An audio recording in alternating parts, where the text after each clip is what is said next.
भारतमृत सर्वस्यं विष्णु भक्तात् विनिश्रितं गीता गंगोदकं पीत्वा पुनर्जन्म न विद्यते। महाभारतेर सार स्वरूप এই গীতামৃত পান করলে আর পুনর্জন্ম কষ্ট ভোগ করতে হয় না। দ্বাদশ অধ্যায় ষষ্ঠ শ্লোক ভক্তিযোগ। যেতু সর্বাণি কর্মাণি ময়ি সংন্যস্য মৎপরাঃ অনন্যেনৈব যোগেন মাম ধ্যায়ন্তো উপাসতে।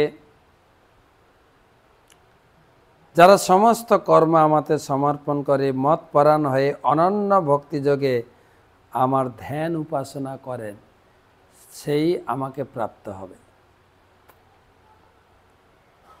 আমরা আলোচনা করছি, অর্জুনের প্রশ্ন ছিল নিরাকার আর সাকারের মধ্যে কোন উপাসনা শ্রেষ্ঠ।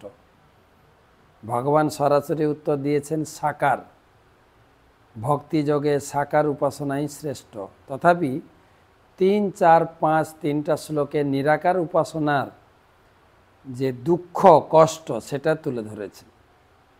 নিরাকার উপাসনার মাধ্যমেও আমাকে পাবে, তবে ক্লেশ অধিকতর, কেবল ক্লেশ ক্লেশ আর ক্লেশ পাবে।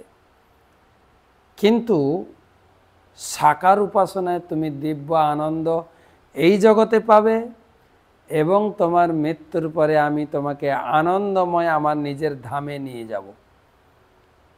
তবে একটা শর্ত। কি শর্ত? যেতু সর্বাণি কর্মাণি ময়ি সংন্যস্য মৎপরা।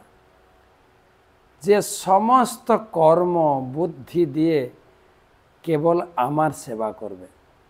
কর্ম মানে সব কিছু বাদ দিয়ে কেবল ভগবানের সেবা।